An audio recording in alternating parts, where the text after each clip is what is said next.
Dans les jeux de société, il y a toujours deux systèmes de cartes. Vous avez des cartes qui vous permettent d'accélérer, d'aller un peu plus vite, et vous en avez d'autres qui vous ralentissent ou vous clouent sur place. Nous allons examiner la série des cartes relatives au coût. Deller vous propose de partir dans un autre secteur, de voir une autre entreprise et de considérer comment un autre chef d'entreprise examine lui aussi la même question fondamentale que la vôtre. Donc, nous allons partir dans le groupe Pourpris. Je vous le disais, le groupe Pourpris a son siège à 25 km d'ici, entreprise lyonnaise, 80 collaborateurs en France, une centaine en Inde, présents partout dans le monde, et leur tâche, leur mission, c'est de mettre en place tous les équipements pour pouvoir avitailler en carburant les hélicoptères et les avions. Autrement dit, les clients de cette entreprise, ce sont les grandes compagnies nationales et internationales, et certains interlocuteurs comme Total, par exemple, sont évidemment des monstres à côté de ce petit poucet. Puis-je vous demander d'accueillir avec moi le directeur général du groupe Pourpris, Monsieur Laurent Pourpris.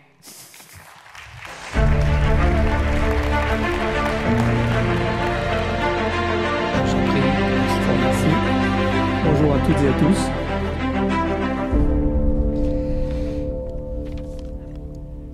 Vous m'avez confié que votre groupe avait été construit par votre arrière-grand-oncle, c'était en 1883. J'ai regardé un petit peu ce qui se passait à cette époque. Ce n'est que 20 ans plus tard que les frères Wright réalisent en ligne droite un premier vol motorisé. Autrement dit, l'entreprise ne s'occupait pas encore d'aviation. Que faisiez-vous à l'époque ? Alors effectivement, l'origine du groupe, c'est le bidon à lait. Donc on était très très très loin de l'aviation à l'époque. Et le bidon à lait, le matériel de laiterie, fromagerie, qui était une industrie quand même extrêmement dynamique en France à l'époque, et a porté le développement du groupe. Et petit à petit, on a évolué vers ces métiers-là, puis derrière la chaudronnerie industrielle. Dans les années 70, mon père est arrivé dans l'entreprise avec son diplôme d'ingénieur, une expérience à l'EDF, et puis il a développé cette chaudronnerie spéciale avec les métaux nobles, l'inox, l'aluminium. Et puis un jour, il a mis le doigt dans l'aviation, je dirais, avec les citernes à carburant. Et c'est comme ça qu'il est devenu sous-traitant d'une société qui s'appelle Titan Aviation et qu'il a repris quelques années plus tard. Voilà. Et vous-même, vous êtes dans l'entreprise depuis ? Alors moi, je suis arrivé en 2000. Je n'étais pas du tout destiné à rejoindre le groupe familial. Je vous avouerai que j'avais vu mon père évoluer dans les années 70, des crises diverses et variées, et je le voyais avoir beaucoup de migraines, si vous voulez, au quotidien. Et donc du coup, je m'étais dit, je veux faire tout sauf ça. Et puis j'ai commencé. Alors j'ai fait un diplôme d'école de commerce à côté, l'EM Lyon.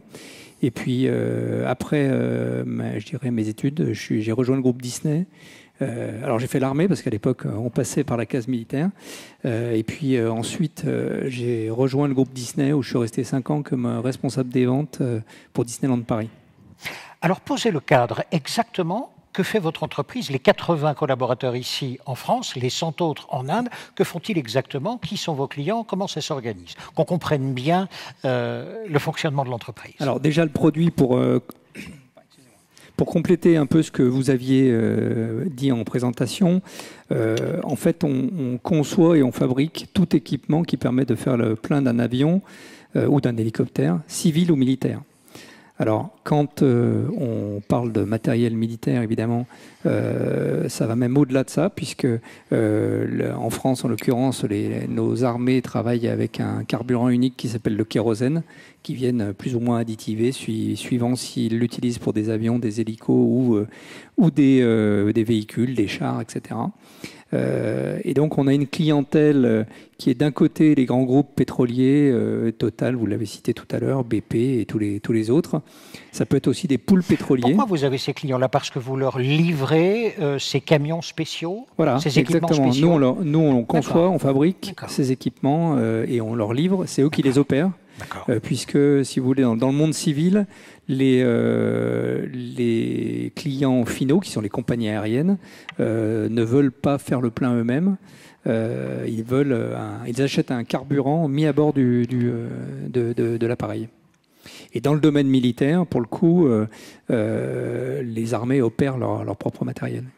Autrement dit, expliquez-nous encore, vraiment qu'on comprenne bien, parce qu'après on va examiner tous les coûts. Vous achetez quoi? Vous achetez un châssis, vous achetez un semi-remorque, et puis ensuite, c'est vous qui l'équipez de tout le matériel nécessaire pour ravitailler?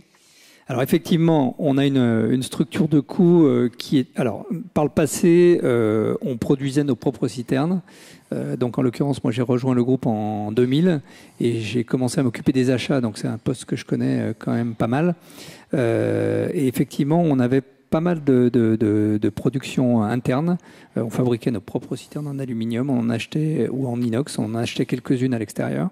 Et puis en fait, on avait une problématique, c'est qu'on était trop petit et donc ce qu'on fabriquait nous coûtait très cher, on achetait la matière très chère, etc. Et donc du coup, une de mes premières grosses actions au niveau achat, ça a été un peu de rationaliser tout ça et de trouver des sous-traitants et partenaires, pour certains avec qui on travaille depuis 20 ans maintenant. Et ces gens-là, on leur a dit, ben voilà, nous on fabrique peu et cher, et on a besoin de vous pour fabriquer peut-être plus, mieux et moins cher. Et voilà, donc c'est... Diriez-vous qu'aujourd'hui, vous êtes devenus des ensembliers? Vous achetez des pièces détachées, mais vous construisez, concevez toute la machinerie définitive. Voilà, alors nous, on va concevoir toute la machine, et effectivement, ce qui se passe dans nos ateliers, c'est plus du montage, de l'assemblage final. Toutes les pièces, toutes les connectiques avions, par exemple, pour citer que ça, sont des accessoires qu'on achète, qui sont achetés chez des grands fabricants américains. Toute la connectique avion, maintenant, ça a été vraiment complètement récupéré par les Américains. Et donc, tous ces composants-là, on les achète à l'international en plus. Alors, on a aussi, dans les démarches achats que j'avais initiées il y a 20 ans déjà, ça a été d'arrêter de travailler avec des distributeurs. Alors, c'est vrai que ça n'a pas fait très plaisir aux distributeurs, mais à un moment donné, si vous voulez, on ne pouvait pas se permettre de laisser 30% à des gars qui étaient dans des bureaux qui faisaient l'intermédiaire parce qu'ils parlaient bien anglais avec les Américains. Donc, on a eu un travail quand même assez important pour bypasser le réseau de distribution qui ne pouvait pas rentrer dans nos coûts, si vous voulez. Donc, ça a été une démarche importante il y a quelques années. On y va sur les coûts. Remontons, si vous le voulez bien, la chaîne en amont. En amont, vous avez donc des fournisseurs. Vous nous avez dit à l'instant, les fournisseurs sont essentiellement américains. C'est là-bas où se trouve le matériel. Vous l'importez en partie, en grande partie, j'imagine? Oui. Alors, on a des composants qui viennent des États-Unis. On a des sous-traitances qui sont faites au niveau national, local, parfois européenne, mais beaucoup régional aussi. Nous vous écoutons. Comment négociez-vous? J'imagine qu'en face, les prix ont augmenté de combien? En moyenne d'une quinzaine de pourcents. Oui. Une quinzaine de pourcents. Sur un temps très court, évidemment. Avez-vous pu faire quelque chose? Dites-nous, expliquez-nous. Parce qu'à chaque fois, est-ce que vous avez des contrats longs? Déjà des contrats d'approvisionnement longs? Est-ce que c'est du spot? Et comment avez-vous fait pour négocier? Alors, non, on a plus de contrats spot. Donc, on fonctionne plus au bon de commande, on va dire. Après, il y a dans nos structures de coûts, les composants, on a des sous-traitances, je vous le disais, locales, régionales, sur lesquelles on négocie au cas par cas. On peut avoir aussi quelques contrats à l'année, mais dans tous les cas, ça ne change pas grand-chose, puisque finalement, quand vous arrivez et qu'un fournisseur vous dit, écoutez, moi, à ce prix-là, je peux plus produire, donc il y a un moment donné, il faut quand même s'asseoir autour d'une table et discuter. Donc voilà. Et puis, sur les achats à l'étranger, finalement, ce qui est assez surprenant, je dirais, c'est que comme les Américains ont été moins impactés que nous par la crise, quelque part, on a eu moins cet effet prix sur des matériels d'importation. Également, on a une filiale en Inde où on sous-traite quelques composants, on va dire, sous-ensembles. Et finalement, là, pareil, l'impact prix a été relativement faible parce que l'énergie, les Indiens, c'est une notoriété publique, ont acheté à bas coût leur carburant russe. Donc du coup, finalement, ils ont plutôt bénéficié de cette crise de l'Ukraine. Les Américains, eux, étaient autonomes, donc finalement, l'impact a été relativement faible, etc., etc. Donc, si vous voulez, c'est ce qui est vraiment impactant pour nous aujourd'hui, c'est plutôt les achats intra-européens et la sous-traitance intra-européenne. Ouais. Autrement dit, pouvoir être installé sur des fournisseurs qui sont un peu partout dans le monde peut parfois être un avantage. Bah oui, alors franchement, je vais pas vous mentir, on l'avait pas prévu. Hein. Enfin, on l'a constaté. On s'attendait même à pire que ça quelque part. Surtout quand on a vu les coûts de l'énergie exploser. Voilà, donc on a eu, si vous voulez, le constat premier, ça a été de dire, oulala, qu'est-ce qui va se passer en Europe, on l'a vu tout de suite, qu'est-ce qui va se passer au-delà des frontières? On a eu très peur que, évidemment, les prix augmentent de la même manière, et finalement, très vite, on a compris que ça n'allait pas être le cas, et ça a été plutôt positif pour nous. Reste quand même l'ensemble de vos fournisseurs intra-européens, avez-vous dit, là, tout le monde est à la même enseigne. Il y a une inflation, il y a des coûts qui débordent. Et ici, comment avez-vous fait? Avez-vous eu des marges de manœuvre? Oui, alors, bon, on a, je vous le disais, les prix ont augmenté, évidemment, en moyenne 12-15%, on va dire. Malheureusement, ça s'impose à nous. Et ça s'impose à nos fournisseurs également et nos partenaires également. Alors, comme on travaille depuis de nombreuses années avec ces personnes-là, pour la plupart, on s'est assis autour d'une table et puis on a essayé de regarder comment est-ce qu'on pouvait à la fois réduire l'impact court terme et puis voir quand il n'y avait pas le choix, comment on allait pouvoir potentiellement transmettre ces coûts à nos clients finaux. Alors, sur des contrats existants, c'est toujours extrêmement compliqué, d'autant que quand vous discutez avec des grands groupes, vous avez potentiellement des contrats cadres. Alors, dans un contrat cadre avec un BP ou un Total, vous avez, je sais pas, mettons 300 pages. Sur les 300 pages, vous en avez 299 qui sont contre vous et une potentiellement qui peut vous dire à peu près ce que vous avez à faire. Mais bon, oui, donc c'est des contrats qui sont léonins. Donc, avec potentiellement des formules de révision de prix, mais ces formules de révision de prix, elles n'étaient absolument pas adaptées à la crise que nous avons vécue. J'avais aucune de nos formules qui était indexée sur le coût de l'énergie, par exemple. Bon, donc voilà, à un moment donné, l'avantage c'est que en haut de mes factures d'énergie, j'avais des logos qui correspondaient à ceux de mes clients. Donc à un moment donné, je leur dis, écoutez, vous êtes bien sympa, mais vous voyez qu'en haut il y a Total Énergie. Vous pouvez pas nier quand même qu'il y a des coûts, il y a des augmentations du coût de l'énergie.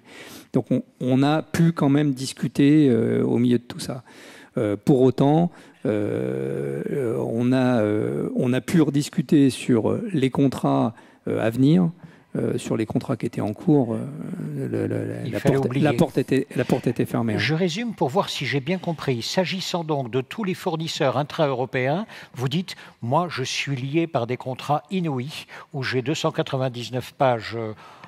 Pas vraiment pour moi, mais j'en ai peut-être une où je peux m'en tirer. Bref, c'est dans ce cadre juridique-là que la négociation devait s'ouvrir ou pouvait s'ouvrir. Alors, avec les clients, oui. Avec les clients, c'est certain. Quand vous vos clients, c'est Total, entre autres. Total, voilà. BP... Ça, c'est avec les clients. Mais moi, je parle des fournisseurs locaux. Alors, les fournisseurs, on a quasiment pas de contrat. On travaille en spot. Et depuis longtemps, oui, sur le long terme. D'accord. Donc, ici, je reprends. Ça veut donc dire que vous dites, nous nous sommes mis autour d'une table et cette attitude-là de dialogue et de discussion a été possible parce que nous nous connaissons depuis longtemps. C'est ça? Oui, voilà. C'est ça. Il n'y avait pas seulement la nécessité, il y avait aussi on se connaît. Le fait de se connaître et oui, parce que il y a un moment donné, de toute manière, ça doit passer par le dialogue. C'est impératif. Vous ne pouvez pas imaginer que vos fournisseurs, les prix qui s'imposent à vos fournisseurs. Bien sûr, ces coûts-là, ils essayent de vous les retransmettre parce qu'à un moment donné, c'est plus tenable, mais ça se fait pas par plaisir. Donc, et le dialogue permet quand même de traiter un certain nombre de choses. Je vois, on a quand même dans les coûts qui ont vraiment augmenté, il y a celui de la logistique, par exemple. C'est des sujets sur lesquels vous pouvez rapidement faire des économies. Parce qu'il faut changer des habitudes. On va dire, je ne sais pas, si vous aviez un fournisseur sur lequel vous aviez une navette par semaine, avec parfois pas grand-chose dans un camion. À l'époque, ça coûtait rien. On faisait la navette et puis voilà. Mais à un moment donné, il faut rationaliser tout ça. Et puis là, finalement, ce coût-là, vous dites, je vais mettre une navette tous les 15 jours, 3 semaines, 1 mois, ou une navette par mois, je vais tout regrouper. Et là, vous avez déjà fait des économies. Et finalement, tout le monde s'y retrouve parce que c'est plus simple à gérer pour le fournisseur, c'est plus simple à gérer pour vous, ça coûte moins cher à tout le monde. Donc, c'est pour ça que ces démarches-là, ça vient du dialogue. Parce que tout le monde ne peut pas avoir ce genre de réflexe. Et puis, vous n'avez pas le monopole de la bonne idée. Donc, si vous voulez, ça doit passer par une discussion ouverte. Je poursuis le dialogue encore une quinzaine de minutes et puis ensuite nous échangeons, vous échangez de façon à ce que vos problématiques puissent rencontrer ou pas d'ailleurs celle de Monsieur Pourpry. On poursuit. Ça, c'est sur la chaîne en amont. Merci beaucoup pour cela. Autrement dit, le dialogue construit sur la durée avec vos fournisseurs intra-européens, celui-là a été productif, il a été utile. Ah oui, complètement. Vraiment. Ouais, complètement. Ouais. Voyons maintenant du côté client, parce que du côté client, on a cité Total, c'est un monstre, vous êtes un petit poussé à côté. On fait comment pour négocier avec Total? Alors, nous, on a on a une relation de long terme également. Alors, je vous parle de Total, mais c'est également la même chose avec BP et d'autres, pour la bonne et simple raison qu'on est sur un marché de niche. Donc, aujourd'hui, les acteurs qui sont capables de faire ce qu'on fait en France, il n'y en a plus beaucoup. Et puis en Europe, on est limité également en nombre. Donc voilà, il y a de la concurrence, certes, mais si vous voulez, le fait d'être sur un marché de niche fait qu'on connaît très bien nos clients, ils nous connaissent très bien également, et quelque part, ils ont également un peu besoin de nous parce que on leur apporte des solutions. Donc ça, le dialogue n'a jamais été rompu. Et même, alors ils n'avaient pas l'habitude, c'est certain, qu'on vienne en leur disant il va falloir qu'on augmente les prix, parce que c'est vrai que quand vous êtes face au service achat de Total ou d'un grand groupe, généralement, vous venez pas pour augmenter les prix. Moi, c'était la première fois de ma vie que je le faisais.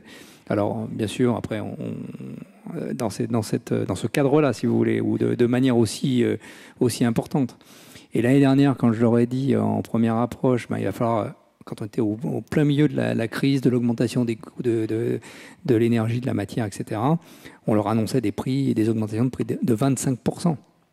Et 25%, si vous voulez, j'ai cru qu'aux achats, ils allaient me faire une attaque, quoi. Donc, on les a mis en PLS. On leur a dit, attendez, on va se détendre, on va trouver des solutions. Et puis voilà. Mais il y a un moment donné, je dirais, l'équation, vous pouvez pas avoir des coûts, parce qu'on a parlé des coûts d'augmentation de matières premières, mais le coût de la vie, etc., qui font que ces coûts, vous pouvez pas les assumer parce que dans notre métier, je connais moins bien le vôtre, mais en tout cas dans notre métier, on n'a pas des marges de 25%, ça n'existe pas. Hein. Donc on est concepteur, fabricant de matériel. Voilà, on fait une centaine de machines par an. Ne rêvons pas. Et pourtant, on est sur un marché de niche, mais on n'a pas des marges de ce type-là, bien moindres. Et voilà. Alors après, on a quand même eu de l'écho.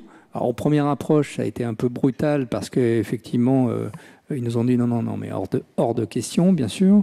Et puis après, on a quand même, je dirais, argumenté, expliqué.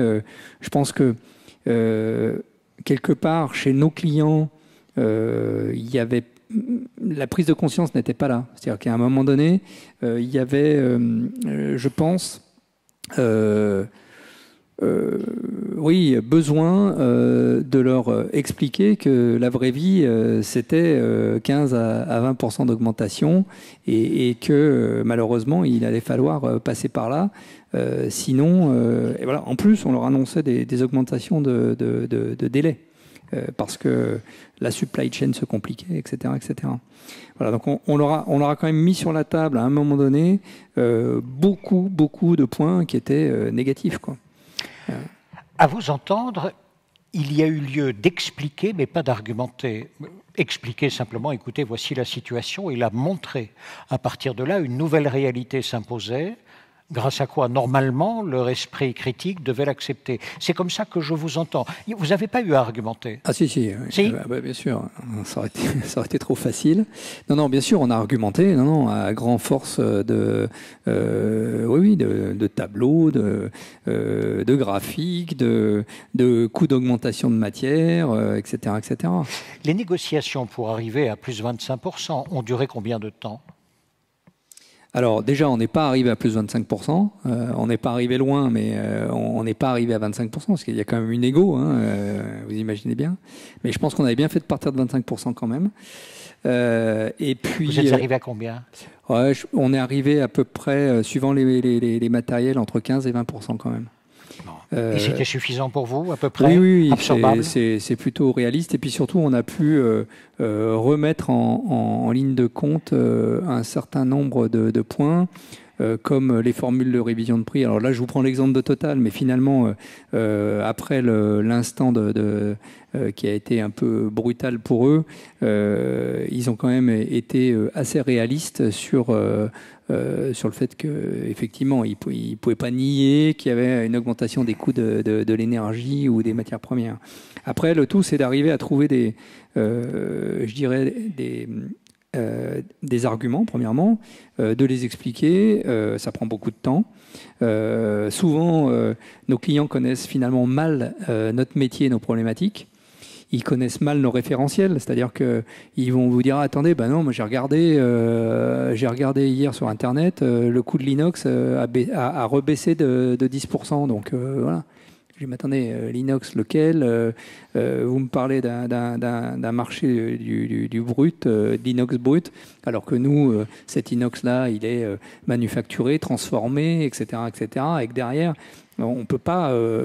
Il faut les ramener à des référentiels qui sont les vrais référentiels de notre métier, les vraies problématiques de notre métier. Vous voyez, sinon, on se retrouve le coût de l'énergie, par exemple, dans les formules de révision de prix, on a réussi à l'intégrer maintenant. Dans la nouvelle formule de révision de prix qu'on a établie ensemble, parce que effectivement, c'est un sujet. Alors bon, en l'occurrence, depuis, ça a de nouveau baissé, et tant mieux, je dirais, mais c'est un sujet qui n'était absolument pas pris en compte. C'était une nouvelle hypothèse, quoi, si vous voulez. Très important. J'ai deux questions quand même. La première vous dites, nous, on est sur un marché de niche. Ça veut dire donc qu'il y a très peu de concurrence sur votre secteur? Alors, il y a peu d'acteurs. Peu d'acteurs. Mais pour autant, il y a de la concurrence. Ils sont concurrents quand même, mais peu d'acteurs. Ça veut dire aussi que si je ne traite pas avec vous, je devrais traiter avec quelqu'un d'autre. Mais il n'y en a pas 36. Exactement. Non, mais alors, en fait, si vous voulez, on a des clients qui sont très internationaux et qui, de fait, n'ont pas de problématique à aller acheter ailleurs, au-delà des frontières françaises. Vous voyez, notre pétrolier national français, nous, on a un contrat cadre avec eux. Pour autant, on doit être au moins 3 ou 4 dans le monde à avoir un contrat cadre. Alors après, ils vont quand même préférer travailler avec nous pour des raisons de proximité, de simplicité, etc., etc. Parce qu'ils ont compris que finalement, aller travailler avec des clients à l'autre bout de l'Europe, peut-être qu'ils allaient gratter 3%, mais que finalement, ils allaient être obligés d'y aller X fois, et les frais de déplacement, etc., etc. Donc, il y a quand même cette réflexion-là. Et puis, le fait est qu'aujourd'hui, quelque part, les nouvelles générations qui arrivent dans ces groupes, là aussi, ont envie de télétravail, de plein de choses qui font que c'est plus facile de prendre le TGV pour aller en région lyonnaise ou en région PACA, puisqu'on a un site à Aix-en-Provence, pour aller discuter avec son fournisseur ou inspecter un équipement, que de prendre un avion, que de partir 4 jours à l'autre bout de l'Europe, au fin fond de l'Italie ou je sais pas quoi. Et finalement, ça aussi, il y a quand même des prises de conscience des uns et des autres qu'il y a des coûts cachés derrière tout ça et qu'il faut prendre en compte, quoi. Ces éléments-là, dites-vous, sont à prendre en considération aussi, notamment la nouvelle génération qui arrive, le fait « Ouh là là, perdre 4 jours pour ça, je préfère de loin négocier ici et voir jusqu'où je peux aller avec ce fournisseur-là ». C'est ça, ça joue aussi. Ah oui, mais tout joue parce que, en fait, c'est très important de le prendre en compte. Et moi, j'ai même tendance à plutôt le mettre sur la table. Si vous voulez, en leur disant bon, très bien. C'est un argument. Pas de problème. Vous avez un matériel qui est 3-5% moins cher. OK. Mais combien ça va coûter pour le mettre en œuvre? Combien de fois il va falloir y aller, etc., etc. Moi, ça m'est arrivé de dire à des jeunes dans des grands groupes, vous allez passer votre vie sur site là-bas. Mais commencez à vous trouver une copine au fin fond de la Pologne, vous allez voir, ça va être vachement sympa. Mais vous voyez, au niveau l'impact familial de tous ces déplacements peut aussi, voilà, et puis ça a du sens parce que il faut regarder les coûts qu'il y a derrière. C'est pas uniquement, là, je vous le dis sur un ton un peu. L'argument de la proximité joue. Ça peut jouer, bien sûr, bien sûr. Puis la fiabilité dans le terme, dans le long terme, puisque effectivement, moi je comprends tout à fait que des grands groupes soient obligés. Même nous, on est obligés de mettre de la concurrence entre nos différents, je dirais, fournisseurs quand on peut le faire, bien sûr. Mais pour autant, il faut bien prendre en compte tous les arguments quand on achète et surtout tous les paramètres. Moi, j'aime bien avoir une réflexion un peu globale, lever la tête, dire ok, ça va peut-être coûter moins cher, mais est-ce que c'est un achat qui est fiable? Est-ce que c'est quelque chose? Est-ce que ça va vraiment nous apporter? On va gagner 10-15%, mais attention, les coûts qu'il y a derrière, etc., etc., et les impacts sur l'entreprise. Et puis, vous nous avez dit, pour la première fois, j'ai réussi à intégrer le prix de l'énergie dans l'équation du prix final. C'est bien cela? Oui, ça a été un argument qui a été un peu dur en première approche. Attendez, ça c'est quand même une sacrée victoire, non? Oui, alors après on va voir parce que finalement, entre-temps, le coût de l'énergie a de nouveau baissé. Donc, est-ce qu'on s'est battu pour pas grand-chose? Je ne sais pas. Mais en tout cas, au moment, je remets ça dans le contexte puisque les discussions elles ont eu lieu au mois d'octobre l'année dernière, où on était quand même un peu dans le dur sur ces sujets-là et où on ne savait pas trop comment ça allait évoluer pendant l'hiver. Et donc, c'était important quand même qu'on le prenne en compte. Ouais. Donc, autrement dit, vous avez vraiment fait évoluer également quelques composantes de ces contrats à 300 pages. Oui, on peut le dire. Alors les contrats, sur la partie juridique, c'est rien n'a évolué. On est d'accord, ça bouge pas. Enfin, là, c'est quand même une. Mais sur sur le prix, on a quand même réussi à faire quelques avancées. Avez-vous pu, avec vos grands clients, grands groupes, obtenir une relation aussi proche que ce que vous avez avec vos fournisseurs européens? Ou bien ça reste toujours des relations extrêmement distantes, extrêmement codifiées, extrêmement dures finalement, impersonnelles?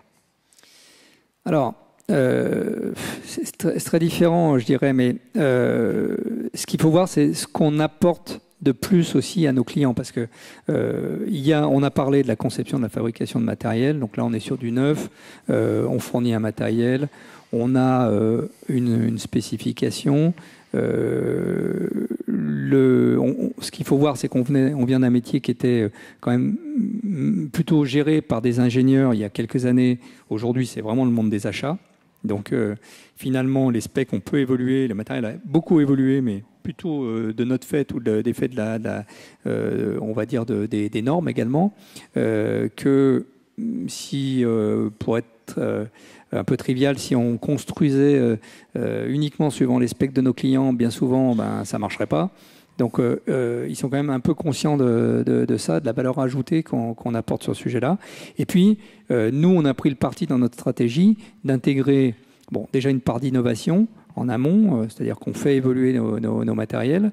On pourra en reparler un peu plus en détail, mais on a pris aussi le parti d'y apporter du service après-vente, ce qu'on appelle le MCO en militaire, dans l'armée, c'est-à-dire le maintien en condition opérationnelle.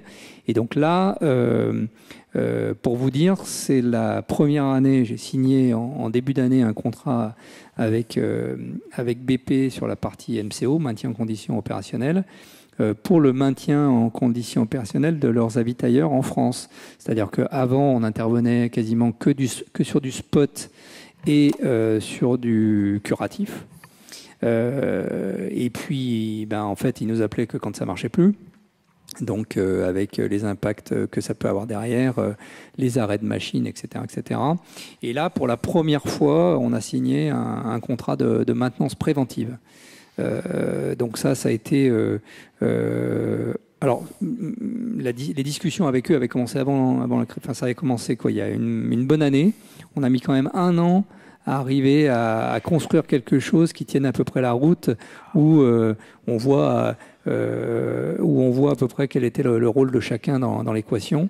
J'ai très vite compris que finalement le rôle du client, c'était de dire nous on veut plus s'en occuper parce que c'est trop compliqué. N'oubliez pas que les aéroports sont quand même ouverts le week-end, jour férié, etc., etc. Alors souvent sont fermés la nuit, mais de fait, dès qu'il y a des machines qui marchaient plus, les opérateurs locaux appellent les cadres, et ça peut être le week-end, et quand ils sont en famille, etc. Ils ont plus envie de ça non plus, d'être dérangés tout le temps, voilà, pour dépanner à distance, etc. Et donc du coup, on s'est dit, nous, on peut se mettre dans ce secteur-là. Enfin, on va pousser on va dire le trait en leur disant ok, on prend la main sur ce sujet-là, et on a même été jusqu'à leur proposer un support téléphonique, alors qu'on va sous-traiter ça à l'extérieur avec quelqu'un qui répondra pour notre compte, si vous voulez, qui prendra les appels entrants des différents sites pour identifier à minima la problématique. Déjà l'équipement qui est en défaut. Parce que parfois on savait même pas, on nous appelait, on disait tiens, on a un camion, on a un habitailleur à Chambéry qui marche plus. Ouais, super, mais lequel, qu'est-ce qu'il a, etc. Donc il y avait déjà toute cette problématique d'identification, et on va essayer de professionnaliser ça, si vous voulez. Donc on augmente le service. Alors ça, on a parlé des coûts, si vous voulez. Pour moi, c'est le moyen d'aller améliorer nos marges également, si vous voulez. D'aller compléter nos revenus. Parce que précisément, voilà, tout votre propos consiste à dire, attendez, dans ces circonstances, nous avons tout réévalué. Parce que c'est ça, non seulement le cœur du système, c'est-à-dire les coûts de revient, négociés pas à pas, vous nous avez expliqué, mais aussi vous nous dites, on a essayé et on a obtenu une transformation juridique du contrat. L'énergie est maintenant un facteur qui est pris en considération dans l'élaboration du prix. Vous ajoutez, mais nous avons également proposé un nouveau service, ce qui nous permettait aussi soit de gagner de la clientèle, de la fidélité, ou bien vous avez augmenté vos prix ? Alors, sur la partie service, vous voulez dire ? Oui. Alors, en fait, toute la partie maintenance préventive, elle n'était pas vraiment chiffrée. Donc là, on a constitué c'est une offre complémentaire, si vous voulez, parce que intervenir en curatif, bien souvent, ils nous disaient vous allez sur site et on facturait a posteriori. Parfois, il y avait même des discussions sur la facturation a posteriori parce que ils ont parfois du mal à comprendre pourquoi on est resté 5 heures sur un matériel pour changer un composant qui semblait simple à changer. Donc derrière, il faut quand même se justifier. Sur le préventif, on a pris on a défini la liste des équipements qu'on allait checker en préventif, et on leur a dit on fera 2, 3, 4 passages par an, suivant les équipements. Et on a chiffré ça, voilà. Et on a réussi, si vous voulez, à définir un tarif par opération. Alors, là, aujourd'hui, c'est difficile de dire si ça sera très rentable, moyennement rentable, ou si on s'est planté sur quelques sujets. Mais globalement, je pense que ça devrait être rentable. Et on a réussi surtout à sortir aussi des coûts externes et de leur facturer au réel tout ce qui est déplacement, avec une marge pour peines et soins. Tout ça aussi, vous avez réussi à le sortir. Oui, ça fait partie des choses qu'on a réussi à mettre en place. Il y a un poste que nous n'avons pas évoqué, enfin deux questions en tous les cas, dont un poste, c'est la première question, vous avez été lourdement impacté par la Covid-19, tous les aéroports étaient fermés, les avions cloués au sol. Comment avez-vous fait pour survivre? Vous êtes encore là? Oui, alors on est encore là. Effectivement, ça a été une période extrêmement difficile pour l'entreprise, vous imaginez bien, parce que du jour au lendemain, en aéroport fermé. Alors les aéroports fermés, on est sur des cycles quand même moyens assez longs, puisque pour fabriquer un matériel avant crise, il nous fallait 6-8 mois. Quand on partait d'une page blanche, si vous voulez dire. Donc du coup, on avait quand même un carnet de commandes qui était important.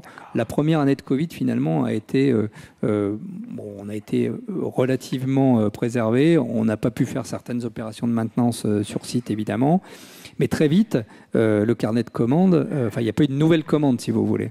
Donc on a été quand même la deuxième année, alors évidemment PGE, etc., ça je vous fais pas de dessin. Et puis au-delà du PGE, on a quand même été aidé, et ça faut le souligner, par nos clients qui ont, pour certains, et en l'occurrence Total, nous a passé des commandes alors même qu'ils avaient pas forcément un besoin immédiat. Donc je pense que ça faut le souligner parce que ça a été très classe de leur part. Hein. Je ne voudrais pas dire que du mal des grands groupes aussi. Et puis on a eu un deuxième acteur qui a été extrêmement classe également, c'est qu'on avait des contrats en cours avec l'armée française avec des tranches conditionnelles qui ont été affermies et qui nous ont permis de tenir. Voilà. Parfait. Pour autant, je dirais que l'impact Covid-19, on l'a plus vécu l'année dernière, qui a été une année extrêmement difficile. Avec un décalage. Avec un décalage. Et où ça a été un peu le coup de grâce, d'ailleurs, quand on a vu les coûts de l'énergie qui s'envolaient, etc. Tout ça est venu vraiment nous casser les jambes, pour ainsi dire. Dernier poste que nous n'avons pas évoqué, c'est quand même le poste des salaires, les collaboratrices, collaborateurs. Ici, quelles sont leurs revendications? Quelle est l'attitude? Quel est le dialogue que vous avez avec l'ensemble? Dites-nous. Oui, alors, on est petites équipes, hein, je vous disais 80 personnes en France. Au-delà des frontières, je dirais qu'on arrive à maintenir les salaires.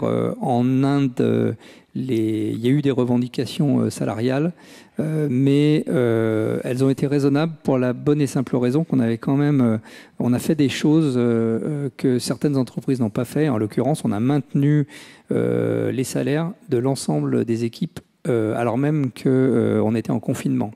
Et ça, en Inde, si vous voulez, ça a été extrêmement bien vécu par les équipes qui ne s'attendaient pas à ça. Certaines entreprises l'ont pratiqué, mais finalement, on a été très peu d'acteurs. Et il faut dire qu'il y a eu quand même 3 mois de confinement en Inde, ce qui a été quand même lourd à porter. Alors, les salaires ne sont pas les mêmes qu'en Europe, mais en tout cas, on a fait cet effort-là. Et du coup, derrière, il n'y a pas eu de demande d'augmentation de salaire hallucinante ou qui sont venues. Et puis, le fait est aussi, c'est que l'Inde et l'Asie en particulier ont eu un rebond bien plus dynamique post-Covid. Alors, je ne parlerai pas de la Chine, hein, qui est un peu à part, mais en tout cas sur l'Asie du Sud-Est et l'Inde en l'occurrence, il y a eu un effet extrêmement, un rebond très, très rapide. Et si vous voulez, on a divisé notre chiffre d'affaires par 2 en 1 an, et puis c'est reparti comme avant crise l'année suivante, si vous voulez. Donc tout de suite, il y a eu du temps. Enfin, les personnes ont refait des heures, etc., et du coup, on regagnait en salaire. Sur la partie française, dans le contexte, on a réussi à maintenir les salaires. Il n'y a pas eu d'augmentation de salaire. Par contre, on a quand même payé des primes de performance, alors que la performance n'était pas là, parce qu'on a voulu quand même, en tout cas moi j'ai voulu saluer, si vous voulez, au travers de ces primes, qui n'étaient pas liées à la performance de l'entreprise, mais à la performance des équipes à gérer une situation de crise qu'ils ne connaissaient pas avant. Donc ça également, on n'a pas, si vous voulez, fait d'augmentation de salaire individuel, mais on a payé ces primes alors même qu'on aurait pu ne pas le faire, si vous voulez. Donc après, on est dans des petites équipes, on est dans une PME, il faut aussi savoir se parler. On a un CSE, j'ai des représentants du personnel avec qui on a eu un dialogue quasiment quotidien pendant la crise. On a essayé de traiter toutes les difficultés individuelles qui pouvaient apparaître. On a eu certaines personnes à qui il a fallu qu'on fasse des prêts individuels et on a accepté de le faire. Parfois pas pour des sommes très importantes, mais il y a des personnes qui sont venues nous demander de leur prêter 1 000 euros, 1 500 euros, parce qu'ils n'y arrivaient plus, quoi. Et donc du coup, on a joué le jeu. On a également, si vous voulez, maintenu un certain nombre d'heures supplémentaires pour des personnes. Alors, pas pour rien faire, si vous voulez, mais maintenu un certain nombre d'heures supplémentaires parce que ça faisait, pour ainsi dire, 20 ans qu'on faisait des heures supplémentaires dans l'entreprise. Et quand vous n'en faites plus du jour au lendemain, eh bien, les gens ont pris l'habitude de vivre avec ce salaire complémentaire, si vous voulez. Voilà. Merci beaucoup. L'état d'esprit aujourd'hui des équipes, il est comment ? En tout cas, chez nous, il est très combatif, ça c'est évident.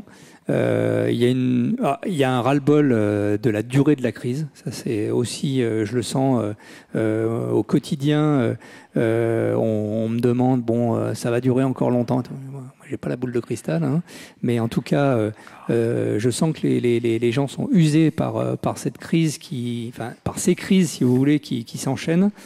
Pour autant, moi, j'ai vu dans les équipes énormément de dignité pendant toutes ces périodes de crise, et puis une vraie envie de s'en sortir, quoi. Voilà. Merci beaucoup. Laurent Pourpry.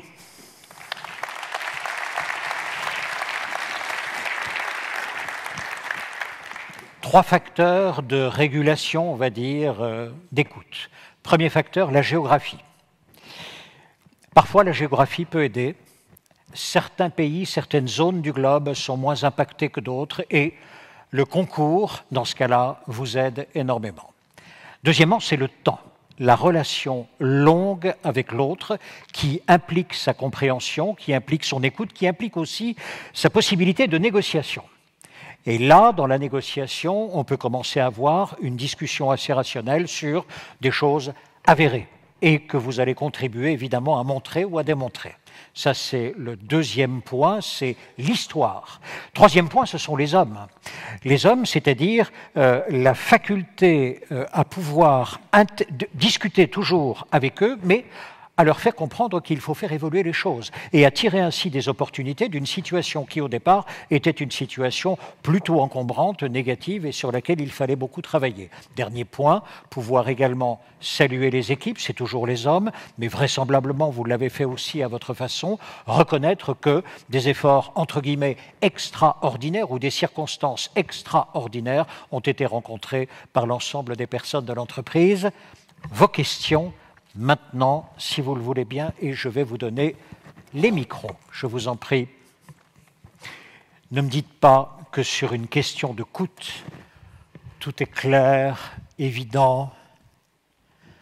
Oui, je vous en prie, monsieur, bien sûr. Présentez-vous votre question.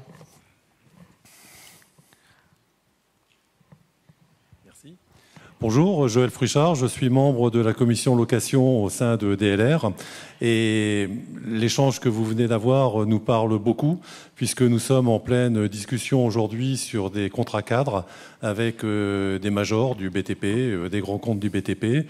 Vous citez 12 à 15% d'augmentation des coûts, c'est à peu près ce que l'on a dans notre profession. Vous avez cité les clauses de révision de prix. C'est un vrai sujet d'actualité pour nous. Et j'aimerais vous poser deux questions. La première, sur les révisions de prix. Bon, c'est un sujet qui, jusqu'à ces dernières crises, n'était pas vraiment abordé dans les contrats cadres que nous avons dans la profession. Alors oui, ça l'était, mais ça n'a jamais été appliqué, ça n'a jamais même été rédigé dans des contrats cadres avec un refus systématique de ces majors ou des grands comptes. La crise étant là, le sujet revient en force. Et en tant que fédération, nous, sur la demande de nos adhérents, nous sommes montés au créneau auprès de 2 majors du BTP. Alors on ne parle pas de prix, c'est pas notre rôle. On ne veut pas avoir la DGCCRF sur le dos, mais on parle vraiment des clauses contractuelles.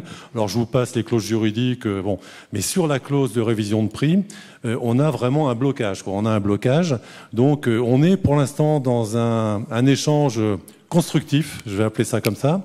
Le dernier que nous avons eu avec un major du BTP a duré quand même 5 heures, et c'est très récent. Donc nous sommes toujours en blocage sur cette situation. Et donc vous avez parlé de clauses que vous aviez revues pour l'avenir, puisque vous avez dit les clauses qui existaient actuellement n'étaient pas adaptées à ce que nous avons vécu. Vous parlez de clauses que vous avez remis dans vos contrats. Nous, les contrats, généralement, c'est 3 ans, les contrats des majors. Alors parfois, elles sont prolongées de 4 ans, ça va jusqu'à 5 ans. On n'a pas 300 pages, mais on est entre 80 et 100 pages, donc on est un peu similaire quand même. Et donc sur ces révisions de prix, vous avez réussi donc à les imposer. C'est des contrats de quelle durée? C'est ma première question. C'est des contrats de quelle durée vous avez, et est-ce que vous avez réussi à les imposer avec des indices INSEE, des indices, connus et reconnus par tous? Alors déjà, la durée des contrats, en général, c'est effectivement 3 ans. Il s'avère que, en général, également, ça dérive plutôt sur 5 ans, parce que on s'aperçoit quand même que globalement, alors à notre niveau, revoir ces contrats-là, on va pas le pousser, parce que évidemment, quand vous avez un contrat avec une major, et qu'il fonctionne, l'intérêt d'aller le renégocier, il est quand même limité. Donc ces majors, enfin nous de notre côté, s'imposent de remettre en cause leur contrat tous les 3 à 5 ans. Ils pensent potentiellement qu'ils vont faire des grosses économies. Moi, je pense qu'ils dépensent plus d'argent à remettre en cause leur contrat qu'à les prolonger, mais bon, voire à les adapter. Mais ça, c'est purement personnel. Et puis, de toute manière, ils ont des process, vous ne pourrez pas aller contre. Donc, les contrats 3 à 5 ans, on est dans cette idée-là. Après, pour tout vous dire, il y a les contrats qu'on avait jusqu'à il y a quelques années, les clauses de révision de prix, je ne les avais jamais vraiment regardées. Enfin, il faut être très honnête. Je vous rassure, c'est pareil chez nous. Ouais, bon, très bien. Donc, on est entre gens honnêtes, tout va bien. Et effectivement, je les avais jamais regardées. Et puis, on s'est quand même posé à un moment donné la question avec mes équipes, là, dire oula, attends, vu comme c'est en train de bouger, comment ça va se passer?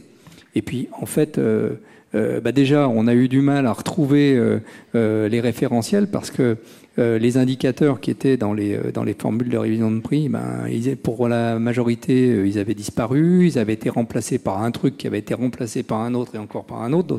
Autant vous dire que c'était vraiment un chantier, là. Et donc, finalement, que la formule de révision de prix, elle tenait pas la route. Donc ça, c'était assez... au départ, je me suis dit, bon, ça craint parce que finalement, tu as une formule de révision de prix qui sert à rien. Et puis, on a essayé d'inverser un peu la tendance en leur disant, bon, écoutez, on a regardé. Eux, ils n'avaient pas regardé de leur côté parce que, en fait, ils n'avaient pas fait les calculs. Donc, on a essayé de les faire pour eux.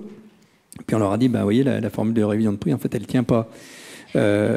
Et donc, on n'arrive même plus à retrouver les indicateurs, les référentiels qui avaient été mis en place.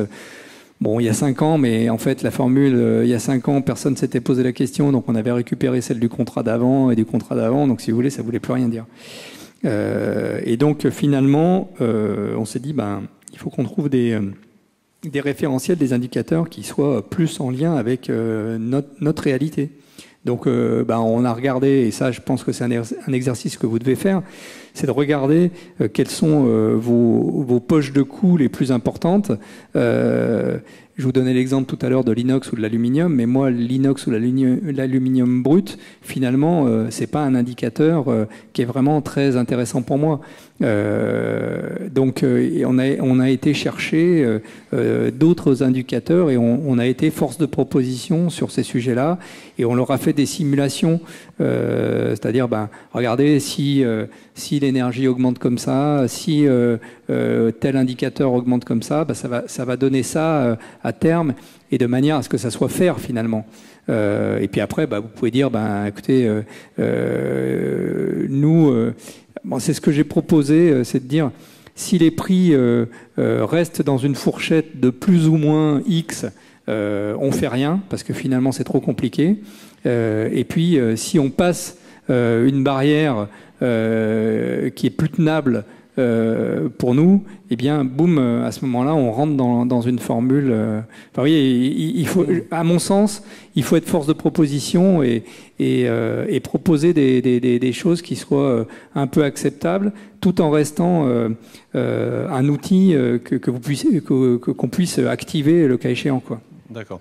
Donc, juste avant la deuxième question, puis après je libérerai le micro pour d'autres, mais donc on a bien une formule de révision de prix qui existe avec 2 indices sur les salaires et les produits et services divers, et surtout on a créé ici récemment et publié un indice de coût de revient de la location, mais qui est vraiment basé sur des indices INSEE connus et reconnus de tous, avec parfois des indices composites quand on n'arrivait pas à avoir le seul indice concerné. Ça c'est une chose, donc bon, nous sommes en pleine discussion encore une fois avec ces majors. Une question sous-jacente et qui inquiète quand même certains loueurs de se dire mais une formule de révision de prix c'est bien, quand les prix augmentent, on peut l'appliquer, et quand les prix baissent, pour moi c'est la contrepartie, on ne peut pas avoir le beurre, l'argent du beurre et la fermière, quoi. Donc bon, si les prix montent, ok, la formule elle va faire que les prix vont augmenter, mais si les prix baissent, vous l'avez envisagé cette... Oui, mais il faut l'envisager parce que je pense qu'il faut que ça soit fair. En fait, vous ne pouvez pas imaginer une formule de révision de prix où vous gagnez à chaque fois, quoi. Parce que d'abord, ça ne sera pas accepté. Et puis, en plus, je trouve ça pas très honnête intellectuellement, personnellement. Mais donc, oui, il faut accepter la hausse et la baisse. Après, il faut que ça reste, à mon sens, simple à utiliser. C'est-à-dire qu'il ne faut pas que ça soit une clause de rendez-vous qui soit toutes les semaines ou tous les mois, parce que sinon c'est infernal. Après, dans votre métier, je ne sais pas comment ça peut se mettre en œuvre, mais nous, on a considéré que on regardait ça de manière raisonnable plutôt tous les ans. Et si jamais il y avait un cas exceptionnel qu'on acceptait, que ça ne devait pas être un sujet tabou, quoi. Mais en fait, tout ça fait que finalement, vous avez une base contractuelle, mais il faut être en capacité d'aller au-delà du contrat avec vos clients. Parce que tout le monde comprend aujourd'hui que quand vous prenez une augmentation de prix de 15%, à un moment donné, c'est pas tenable. Donc voilà, il faut que ça aille au-delà. Le contractuel est important. Il faut que ces sujets soient assez clairs, assez simples d'utilisation, mais pas que ça soit toujours la discussion. Bonjour monsieur, alors la clause de révision de prix, sinon vous en sortez plus. Et puis la relation, elle devient purement trop contractuelle et lourde au quotidien, quoi. Ok, merci. Merci beaucoup monsieur pour vos 2 questions. Y en a-t-il d'autres? Autres questions? Autres remarques? Autres objections? Bien sûr. Témoignages éventuellement? Écoutez. Ah oui, je vous en prie monsieur. Je vous en prie, attendez, le micro arrive. Levez bien la main, voilà qu'on vous repère. Merci beaucoup. Présentez-vous, votre question.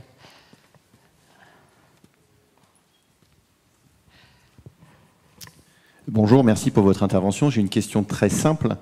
Quel a été l'impact au final de tout ça sur vos marges? Parce que c'est la question clé qu'on n'a pas abordée depuis le début. Oui, sur les marges, ce que je vous ai dit tout à l'heure, en fait, malheureusement, sur les marges passées, les contrats qui étaient déjà engagés, malheureusement, on est obligé d'aller au bout. Alors, on a quelques clients, je suis un peu dur, mais on a quelques clients avec qui on a quand même réussi à renégocier 1 ou 2 contrats en cours, mais enfin, franchement, c'est à la marge. Et puis, sans mauvais jeu de mots, et puis tout ça va s'appliquer sur les marges de l'exercice prochain. Voilà. Donc cette année, on en a pris plein donc la tête, ça c'est clair. D'autant que, je ne sais pas vous, mais en tout cas nous, on a encore du mal à vraiment maîtriser, enfin calculer l'impact des coûts de l'énergie sur le résultat final, quoi. Donc aujourd'hui, on sait que cette année va être encore une année extrêmement difficile en termes de marge. Par contre, je pense qu'on a quand même assaini la situation pour l'année et les années qui viennent. Et que là, on repart dans une dynamique qui est assez positive. Bon, déjà, on a beaucoup de travail, mais on n'a jamais vraiment, en dehors de la deuxième année Covid, là, qui était un peu compliquée, mais on a beaucoup de travail et de projets à venir. C'est extrêmement dynamique. Alors, on est sur un marché international, c'est un peu différent également. Mais en tout cas, c'est extrêmement dynamique et je pense que les effets vont être plutôt bénéfiques sur les marges à l'avenir. Une question encore, une remarque, une objection? Non. Je sens que vous avez besoin d'apéro. Merci beaucoup, Monsieur Laurent Pourpry. Merci à vous.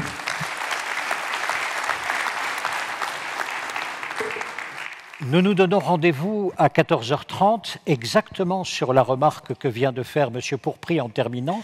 Il vous a dit, on ne sait pas encore bien évaluer à combien se trouve l'énergie dans nos marges, de combien elle nous la rabote ou de combien elle nous permet de la fixer. C'est précisément sur l'énergie que nous allons travailler à partir de 14h30. Bon appétit.